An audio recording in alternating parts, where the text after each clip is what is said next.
Pre, nabubuhay na naman yung issue tungkol sa tinola. Oh? Issue na naman yan. Nung hindi daw masarap. Ha? Oo.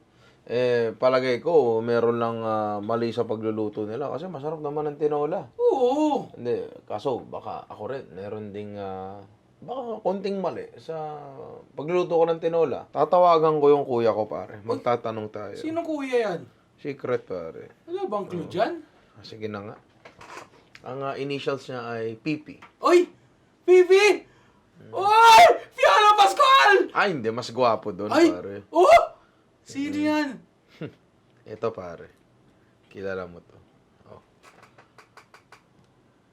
Oy! Tatawagan ko yan, pare. Uy! Tatanong, Uy! tropa ko yan. Feeling close ka, boy, Oh, ha? ito na, Calling na, Uy. Failed. Call again. Oh! Teka lang. Kuya, ikaw na lang tumawag sa akin.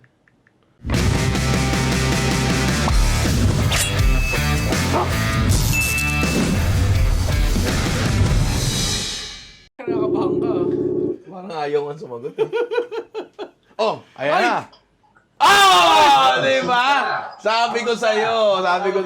Hindi, kuya, una sa lahat, ayaw maniwala ni Ian na kuya kita. Ay. Diba? O ngayon, naniniwala ka na. Di ba naman nagkakalayo, di ba? Ito Hindi. nga pa lang eh. Ay. Parang pinagbiyak lang ng bunga eh. Di ba? Piolo Pascual, Pedro Penduko, di ba? Pero yun nga, Oo. kuya, kaya ako napatawag kasi nabubuhay na naman yung issue sa Twitter na ang tinola daw ay hindi masarap. Yun na nga yun, sabi na nga eh.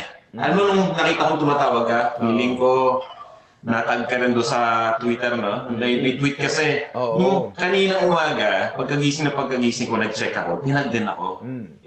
Wala lang, parang sa akin wala lang, curious lang binasa ko. Biglang nag-init yung dugo ko, nauna pang uminit dun sa niluluto kong tinola. Kasi nga, di ba, parang binubot sa dala yung tinola, parang binabaliwala nila. So sabi ko, parang kailangan may gawin tayo eh. Tama, tama. Ano ba tingin mo? Kasi kaya lang din naman ako tumawag kuya kasi gusto kong malaman yung proper way ng pagluluto ng tinola. 'Di ba? Kasi baka merong mali sa way nila or baka meron ding mali sa way ko. Bro, alam mo, pagdating sa tinola, di ba, simpleng-simple lang yan. Well, masarap naman talaga ang tinola sa totoo lang. Siguro basta lutuin ng tama, pati yung mga sangkap dapat sakto rin. Like for example, kanina, di ba, nagluto kagad ako ng... Ito nga pala bro, papakita ko lang sa'yo mga bilisan. Ito, Oy, mo ba? sakto Oo. Di ba? Alam mo yun, may pagmamahal dapat yung pagluto natin ng tinola eh. Hindi yung basta-basta lang. Yun yung hindi ko maintindihan sa kanila eh. Kasi ang tinitingnan nila ng tinola, hindi ko alam kung saan ba nila natikman yun. Mapuntahan nga, no? Oo nga, Sino ba mapuntahan nagluluto? nga. Makausap natin. Hindi ko rin maintindihan eh. Minsan gusto ko na lang sabihin na baka hindi lang kayo masarap magluto diyan. Pero, kasi parang panlalait yun eh. Imbis na gano'n ang sabihin natin, bakit hindi na lang tayo, alam mo yun, total tayong dalawa naman, gumagawa tayo ng video sa internet for educational and entertainment purposes. Oo nga. Diba? Ba't di na lang tayo gumawa? Hanap tayo ng pwede nating laruin pa. Ayun, yun ang maganda Palawakan dyan. natin yung- Napaka-curious ko na ngayon kung anong laro ang gagawin mo dyan. Kaya abangan ko yan. Yan, hindi pa ako sure, pero excited talaga ako. Maraming Bro, salamat din. Salamat sa pagtawag. Kailangan ko din ang kausap ngayon. Tama-tama. Buti na lang. Okay. Hindi na ako malungkot. Thank you, sir. Sige, magluluto na kami. Pagka nakaluto kami, Sige, good luck papakita ko sa ulit, pagluluto. sir. Kamusta sa dalawang bugoys? Sige. Thank you, sir. Sige. Maraming salamat. Alright, salamat. Ingat. Bye. Oh, ano? Naniwala ka na. Oo na. Naniwala ka na. Oo. Diba? Di tara. Luto na tayo, pare. So, ayon sa usapan namin ni Panlasang Pinoy kanina regarding nga sa issue sa tinola, masarap naman talaga ang tinola. Oo naman. Masarap naman talaga ang tinola. Isa yan sa pinaka-basic na comfort food. Alam mo yun, pwede nating makonsume kapag medyo malungkot tayo, pag medyo hindi maganda ang pakiramdam natin, di ba? At tinuruan din tayo ni Kuya Banjo, ni Panlasang Pinoy, igisa ang mga aromatics kasama ang manok, timplahan ng patis at syempre, nor chicken cubes. Pare, Uy! diba? May sarap ng isang buong manok. Uy! So, kahit hindi masyadong malasa ang manok mo, like hindi ka gagamit ng native. Kasi amin natin, medyo mahirap humanap ng native. Gagamitin natin yung normal na manok sa palengke. Magiging malasa pa rin yan sa tulong ng Knorr Chicken Cubes. Grabe! Di ba, pare? Oo! Parang gusto mo na akong palitan. Ikaw na lang kaya. Ninong Ian. Gusto mo, ikaw na lang. Hindi, boss. Hindi kasi masaya ako. Knorr Chicken Cubes yan eh. Ah, talaga? Oo, ginagamit ko rin yan eh. Ah, talaga. Saan mo pinapapak mo? Hindi, inahalo ko sa... Hindi ka naman nagluluto eh. Inahalo ko sa kanin siya eh. Pero yun nga, gawin muna natin yung basic na tinola na tinuro sa atin ni Kuya Banjo. Bago natin gawin yung other 2 ways natin and magtototal to ng tinola 3 ways. Uy! Grabe talaga reaction yan. Siyempre. Malaki TF mo, no? Norba ka naman. Tara na, lutuin na natin yan. Tara na. Pag-uusapan natin isa-isa ang bawat component ng tinola. Siyempre, una sa lahat yung manok, pare. Chicken quarter leg ang gagamitin natin dito. Bakit chicken quarter leg? Bakit? Kala ko hindi mo itatanong, sisisantihin na kita. Kaya chicken quarter leg ang gagamitin natin dito kasi ito yung pinakamaganda for bracing. Technically, parang bracing din naman to eh. Bracing or, yeah, I think bracing, mako-consider mo na itong bracing. Kasi to brace is to submerge your protein in a flavorful liquid. And flavored naman siya ng luya and ng aromatics natin, di ba pare? Tama! So, tingin ko bracing to. And medyo ma-collagen yung dark meat ng manok. So, pag naluto siya, malagkit. Alam naman natin yan, di ba pare? Haba! Pwede naman din talaga tayong gumamit ng breast or ng buong manok. Pero ako, dito ako. Next, sa pag-uusapan natin ay aromatics, pare. Basic naman yung sinabi ni Kuya Panlasang Pinoy, pare. Luya, sibuyas, at bawang, di ba? Pero ako, meron ako idadagdag na isa na hindi niya sinabi. And I think okay lang naman to. Tanglad, pare. Kasi ang tanglad at ang manok, classic combination yan. And honestly, ang tanglad naman medyo ano rin siya. Medyo meron siyang luya vibes. Di ba? So tingin ko, goods lang din to. Next na kailangan nating i-discuss ay vegetable accompaniment.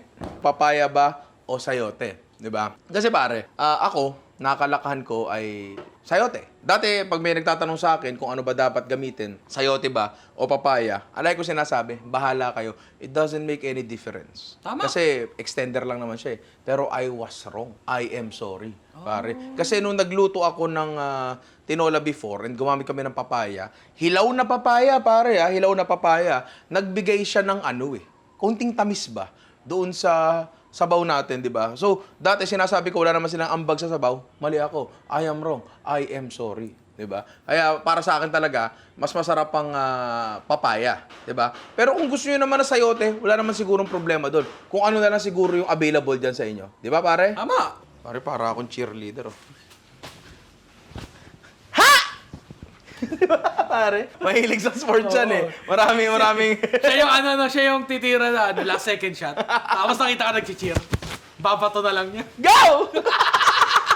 Pero yun nga, isa sa i-discuss natin ay yung dahon na gagamitin. Sabi nga ni Sir Banjo kanina, nag-agree kami dun sa fact na ang malunggay, medyo mild lang talaga yung lasa niya. 'Di ba? Ang dahon ng saging, medyo may lasa talaga. Ay, sorry. Saging tuloy. Ang dahon ng sili, medyo meron talaga siyang lasa ng konti. Tama yung sinabi niya, for nutritional purposes, ilagay natin parehas. Pero kung lasa at lasa lang din, dahon talaga tayo ng sili, pare. So, sundin natin yung sinabi niya kasi may sense yung sinabi niya eh. May sense yung sinabi niya, di ba? Pero kung ayaw niyo ng malunggay, di wag. Pero para sa akin, kung lasa at lasa, dahon ng sili talaga. Sa panimpla naman, pare, di ba? Ito tayo. Patis, syempre. Tsaka, Knorr Chicken Cubes, pare. Uy! Grabe naman yung reaction na yan, pare. Iba kasi nakita ko nagtitimpla ng gamit asin. Wag, pare. Gamit tayo ng patis kasi alam naman natin yan. Kung matagal ka na nanonood dito, patis talaga ginagamit ko. Tsaka syempre, Knorr Chicken Cubes. Siyempre. Pare, kasi itong Knorr Chicken Cubes, may sarap ng isang buong manok. Uy! Pare, ang bawat cubes. Di ba? Kaya siguro kahit isang pirasong hita lang yung lutuin mo, tapos lagyan mo ng Knorr Chicken Cubes, malasang malasa yung tinola mo. Di ba, pare? Tama. Oh, kaya huwag kayo mag-aasin. Patis, pare, tsaka Knorr Chicken Cubes. Siyempre. Siyempre. At dahil na-discuss na natin lahat, pwede na tayo magsimula magluto, pare. Tara. Let's go. Tara. Oh. O, di tara na. Sibuyas.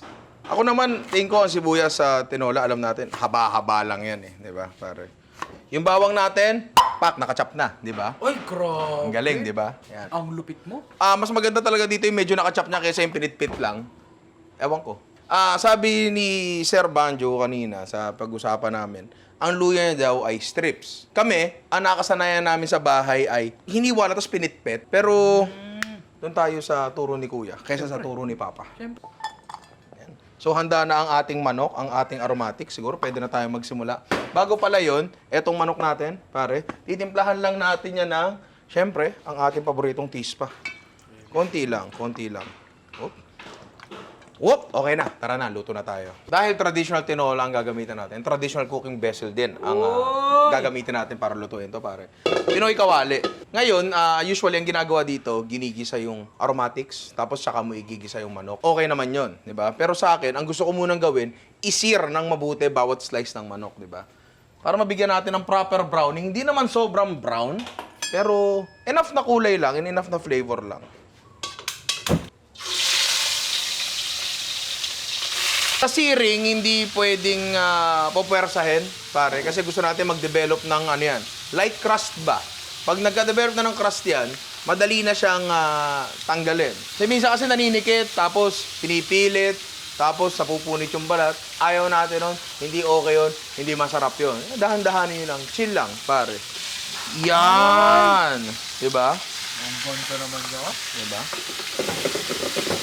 Ginagawa natin to, syempre, ang searing para madagdagan ng flavor, pero para rin mabawasan yung sinasabi nilang lansa ng manok. So yung bawang natin, pwede nating unahin yan, kaso baka mag-brown siya agad. Ayaw natin nun, pare. So pwede yan, pagsabayin actually natin yung luya at sibuyas, di ba? Tsaka natin ilalagay yung bawang. Yan, kita nyo, nakapatay na yung apoy pero may init pa rin. After nyan, pwede nating ilagay yung bawang natin, di ba? Yan. Yun. Yan. Ang tubig natin, wag masyado marami. Siguro yun yung nangyayari sa iba kung bakit parang bang nawawalan ng lasa yung tinola nila kasi masyado siguro maraming tubig, di ba? At least para sa amin dito, wag masyado, di ba? Pero kung gusto mong dagdagan ng maraming tubig yan, okay lang. Basta lalagyan mo ng Knorr chicken cubes, pare. May sarap ng isang buong manok, di ba? At yun ang ilalagay natin ngayon. So ilagay na natin yan, pare. Kahit putulin nyo sa gitna, wala namang problema yan. Patis. Nung high school kami ni Alvin, di ba, naalala mo yan, pre? Nagpinagluto daw siya ng tinola, tapos nilagyan niya ng paminta. Nagalit daw yung mga tao sa kanila. Kasi bakit daw may paminta yung tinola? Kanina na pag-usapan namin ni Sir Banjo na minsan talaga yung paglalagay ng paminta, visual lang yan eh. Di ba? Kaya dito, maglalagay tayo white pepper, pare, para hindi kita. Di ba? So, habang hinihintay natin kumulo yan, prepare din natin yung tanglad natin. Alam nyo naman paano mag-prepare ng tanglad. Pwede nyo putulin yung ilalim. Pare. Tapos, tsaka nyo pupukpukin. Kung anong pang pupukpuk nyo, bahala na kayo. Ako, eto na lang. Nandito na di ba? Ang importante lang naman para magkapasa-pasa. Kita mo ba? Yan. Para lumabas ang kanyang lasa. Dalawa lang, pare. Okay na siguro to. Lagay na natin dyan. Yan. Kumukulo na ang ating tubig, hinaan na natin yan at tatakpan natin yan. Yan. At isi-simmer lang natin yan. Huwag kulo, simmer lang for around siguro 20 minutes, probably. Check natin yan maya-maya. Pero bago yun, prep muna natin yung mga gulay natin, pare. Babalatan lang muna natin to. Uy, medyo madulas ang papaya na ito, Ang maganda pa dito sa papaya, hindi na kailangan padagtain, pare. Yung tulad ng ginagawa natin sa sayote. Diba? Kaya medyo mas madali pa siyang trabahuhin ng konti. Kasi pag nagbalat ka ng sayote, minsan talaga yung dagtanon sa kamay, hirap tanggalin, tol. Yan. Medyo mahinog-hinog yung papaya natin. Pero as long as hindi siya, katulad nito, na panghimagas na, okay lang yun. Okay lang yun. Walan tayo ng kutsara, tanggalin natin yung mga buto. Usually kasi yung mga papayang hilaw talaga, yung pangatsara, pre, puti yung buto nun Ito pwede na katang kutsarahin to Pero okay lang yan. Kasi tulad nga ng sinabi ko kanina, magbibigay ng konting tamis. Ngayon, kung ayaw nyo talaga ng tamis sa papaya, walang problema doon, pre. Kung gusto nyo mas matamis sa papaya, lagyan nyo asukal. Pero hiwain nyo lang kung paano nyo gusto. Gusto ko ba to? Ganyan, gusto ko yan. Yan. Uy! Iba, hinahati pa sa gitna yun. Depende kasi talaga sa size ng papaya nyo yan, pare. O yan, pwede nang ganyan-ganyan, Oo. Mukha siyang mapula-pula ng konti, pero I assure you, Tikman mo nga. hindi pa siya hinog talaga. Pakinggan nyo yung lutong, Huwag kang magugulat dito sa manok natin, Oo, Kabisado na natin yan,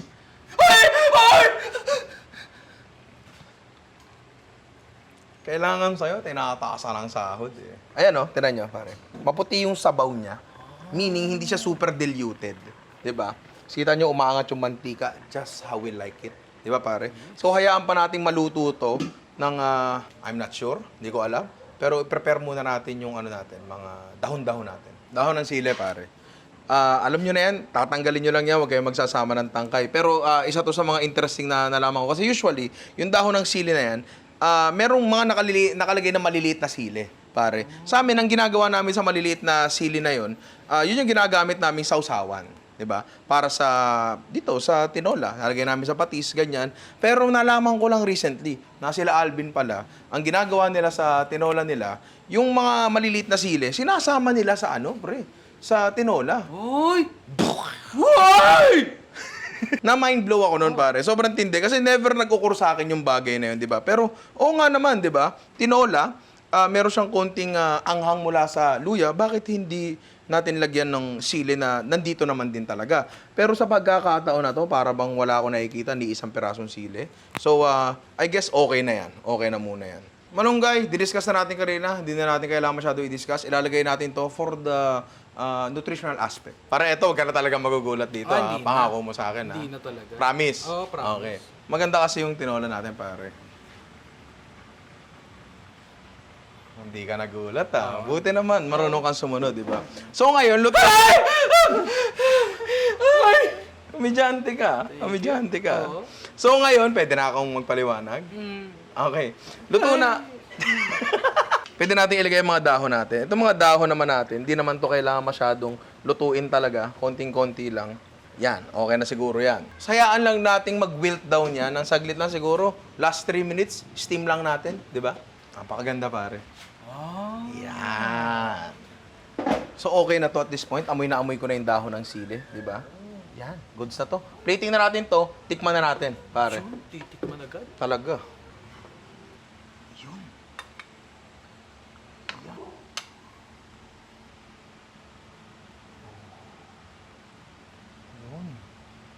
Pare, classic tinola. Di ba? Ito yung reference natin bago tayo mag-explore ng tinola, pare. So, dapat tikman natin to. Tama. Tinan mo to. Look at this. Diba? Medyo hinog nga ang papaya natin. Actually, hindi naman talaga. Kanina nga, di ba, nginat-ngat ko. Yung kulay lang talaga. And for me, medyo mas interesting siyang tingnan, di ba? May ibang kulay, di ba? Tama. Tikman natin. Sabaw muna, pare. Marami siyang lasang na itatago. Dami kong gusto sabihin, pero sarap na lang. Kung meron taong magsasabi sa akin na hindi masarap to, di kami bate. Nag-concentrate lahat ng lasa ng nilagay natin. Hindi siya overpowering, hindi siya maalat. Malasa siya, parang nilagay natin. So, concentrated siya. Plus, nilagyan pa natin ng Knorr chicken cubes, di ba, na may sarap ng isang buong manok. Uy! Kaya sobrang malasa talaga to, di ba? Grabe. Sobrang okay ng papaya. Uy, very tender. Grabe, Very tender. Ay, kalambot naman yan. Kalambot naman yan. Uy.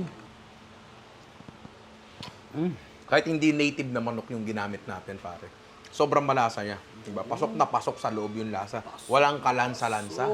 Masarap lang yung kaya kong sabihin na tungkol dito eh. Di ba, pare? Tama. Si Goku tsaka si Vegeta nag-fusion. Gagawa tayo ng fusion cuisine. Uy. Kukunin natin yung konsepto ng local na dish natin, pero medyo gagamit tayo ng ibang kultura. Pare. Uy. Simulan na natin yun. Yun. Pero magkahapunan muna ako. Uy. Kami rin. Magtatrabaho pa tayo. Sabi nila, ang tinola daw ay chicken water. Natikman namin, hindi ganun, pare. Napakasarap naman kung ganyan yung tubig na lumalabas sa gripo nyo. Tama! Diba? Napakasarap ng ginawa natin. So, dahil meron tayong masarap na stock, sarap yung sabaw eh, di ba? And ang sarap din ng manok itself. Na-inspire kami na gumawa ng Hainanese chicken rice, tinola. Hainanese tinola chicken rice. Hindi ko alam. Basta basically, gagamitin natin yung ingredients ng tinola and yung technique ng Hainanese chicken. Hoy! Pare, natikman mo na yon? Hindi. O, di buti na lang. Matitikman mo ngayon to. Meron tayo ditong... Yan, anong tawag mo dyan? Anong tawag mo dyan? Pan. Ang galing mo, boy. Ang galing mo. May star ka sa akin mamaya. Uy, yes. Bubuksan natin yan. 500 stars. Lalagyan natin ng mantika. Pare.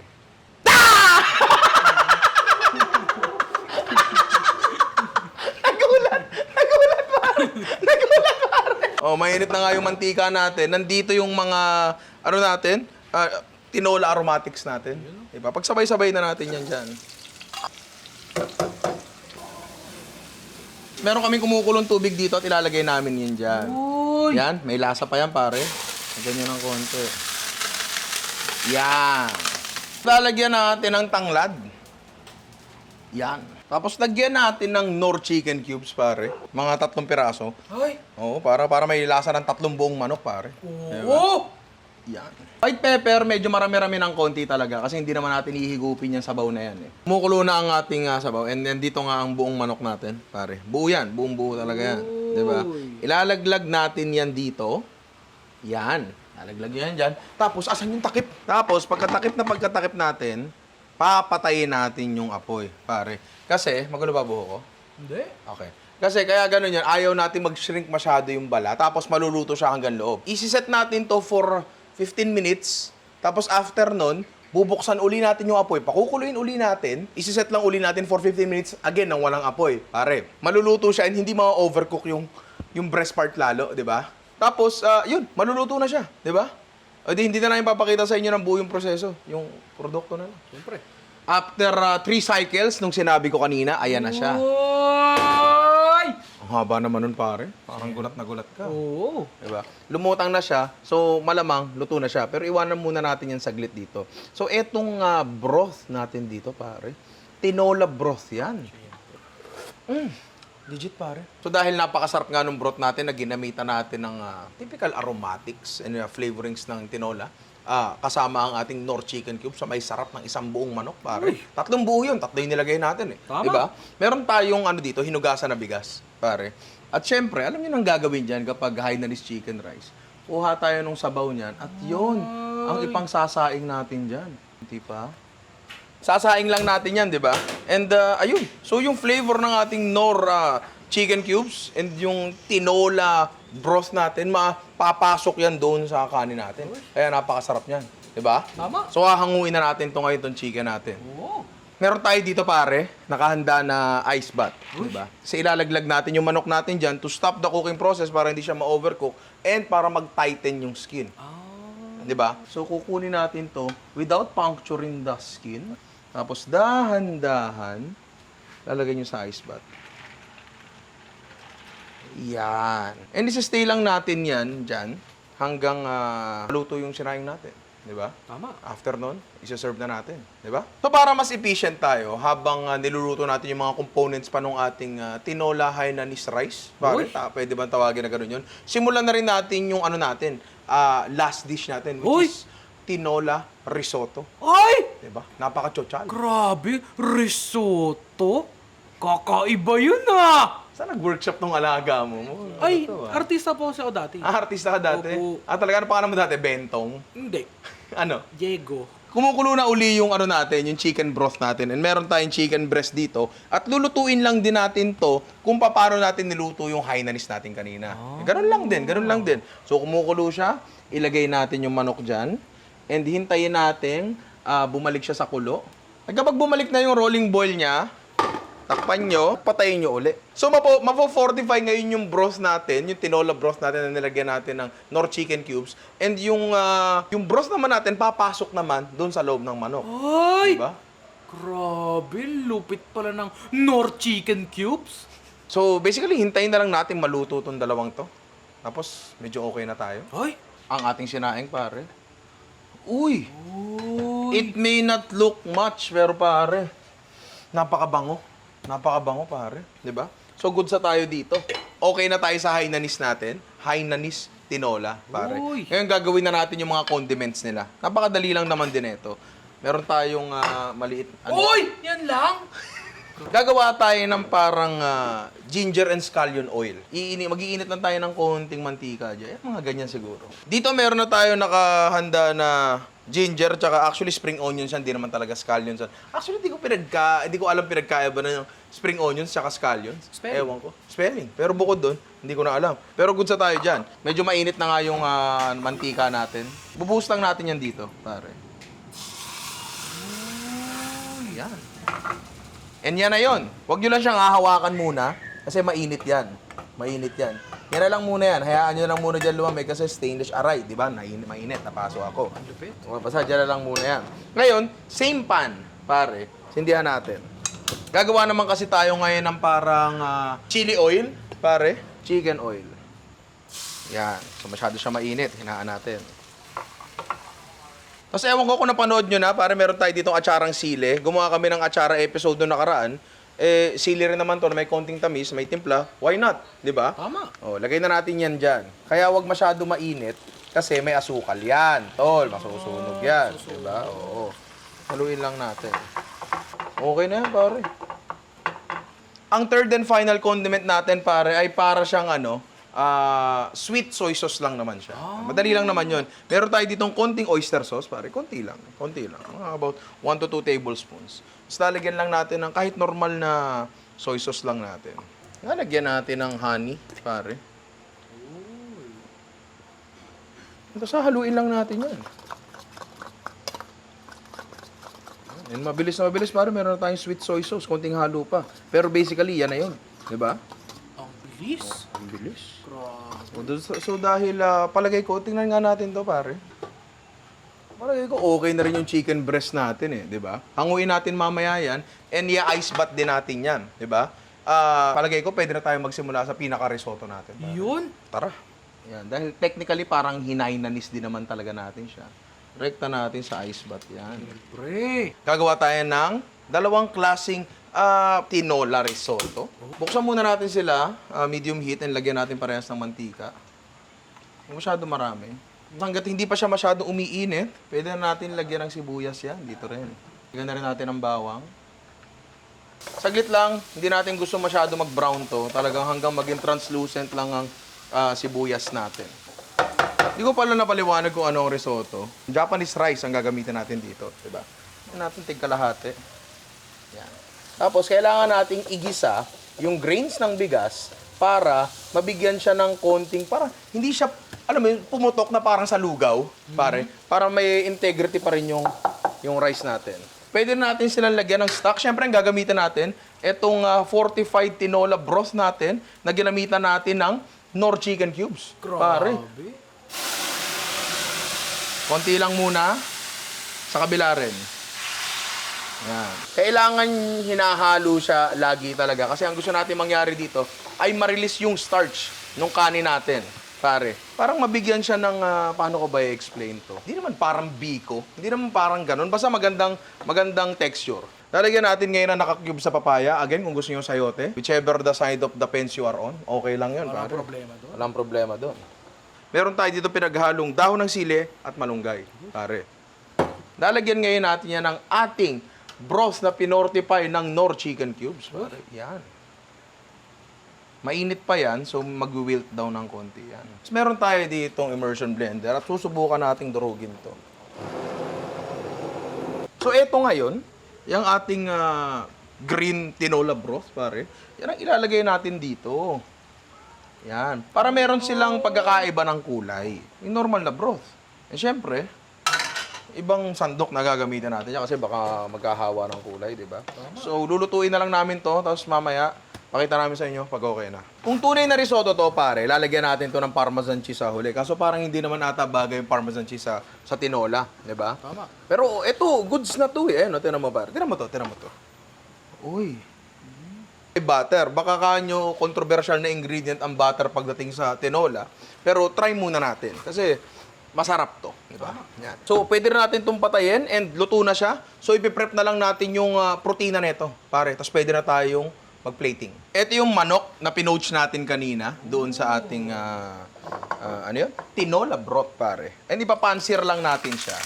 Para lang magkaroon ng konting color para sa plating natin mamaya. Di ba, pare? Tama. Pero yung Hainanese, hindi natin gagalawin. Okay na yun, plating na lang natin. Basta pagkatapos ito, plating na tayo, pare. Yun! Okay na to, pare. Yan. Oh. Plating na tayo. Siyempre. Doon muna tayo sa Hainanese, pare.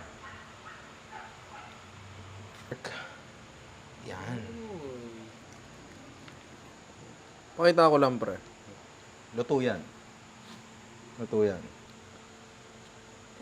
Yun. Oil, pare. Galing sa tinola natin. Yung mga nakalutang sa taas. Op, okay na yan. Yan. Konting spring onions lang. Ay, spring onions? Sesame seeds. Spring onions sa taas. Sweet soy sauce natin. Ang ating ginger and scallion oil. Chili garlic oil natin, pare. Ito ulam mo, pre. Ha? Yan ang ulam mo. Bakit? Oh, Mahilig ka sa maanghang, di ba? ha? Mahilig ka sa maanghang? Hindi. Hindi ba? Oo. Ah, hindi okay. Akin na lang. Akin na lang. Ito pare, kailangan natin i-plate at tikman ng mabilis.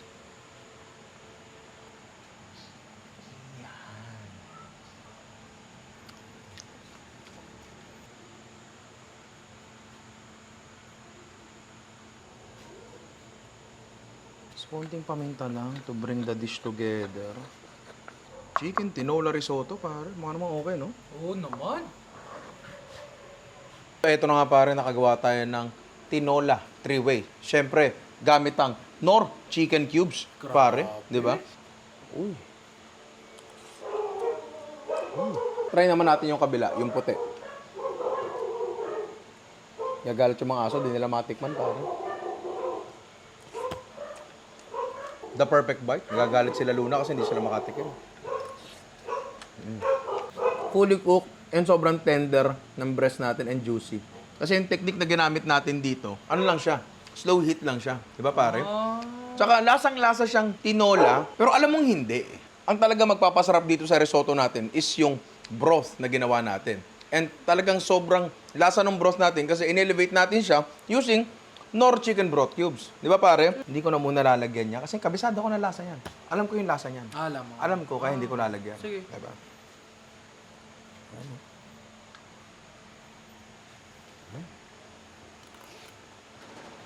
Ganon din ang tender din ng manok. And yung, ang hirap sabihin na yung manok, mas naglasang manok nung nilagyan natin ng Knorr chicken broth cubes, pare. Madalas ko na nga ginagawa yun. Pag nagtitip lang ako ng fried chicken, di ba? Chicken powder ginagamit ko. Yun din yun eh, di ba? Isa pa nga, nakalimutan ko kaagad yung lasa. Maraming salamat kay Kuya Banjo, kay Panlasang Pinoy, pare. Kahit tinuruan niya tayo ng basic na tinola. And mula dun sa basic na tinola na nagawa natin, ang daming variations natin pwedeng gawin. Hindi boring ang tinola. Tama. Hindi matabang ang tinola. Tama. Hindi masarap ang tinola. Tama. Pare. Napakasarap ng tinola, lalo kung gagamitan natin ng Knorr chicken cubes, pare. Di naman to bago para sa atin, pare. Kasi I'm sure yung mga masarap na nagtitinola, nag-Knorr chicken cubes din sila. Di ba, pare? Tama. Patis, di ba? Yung mga ganyan. And di naman to sikreto eh. So gusto ko i-try nyo rin itong mga ginawa natin, mga variation ng tinola, and even itong basic na tinola. Kasi ngayon ko lang nare-realize na isa pala ang tinola sa pinakamadaling lutuin, pare. Kasi technically, igigisa mo na tapos pakukuluan mo lang eh, di ba? Siyempre, lalo kung gagamitin nyo ng Knorr chicken cubes, pare. And siyempre, gusto kong makita yan. Yung mga ginawa nyo na yan, itag nyo ko, itag nyo na rin si Knorr. Pare, di ba? Kasi honestly, napakasarap, napakadali, napaka-comforting. Di ba? So try nyo to, and again, tag nyo ako para manakaw ko yung mga content nyo. Diba? Kain na ako, pare. Akin to, ha? Yo, To. yan lang ha. Talaga?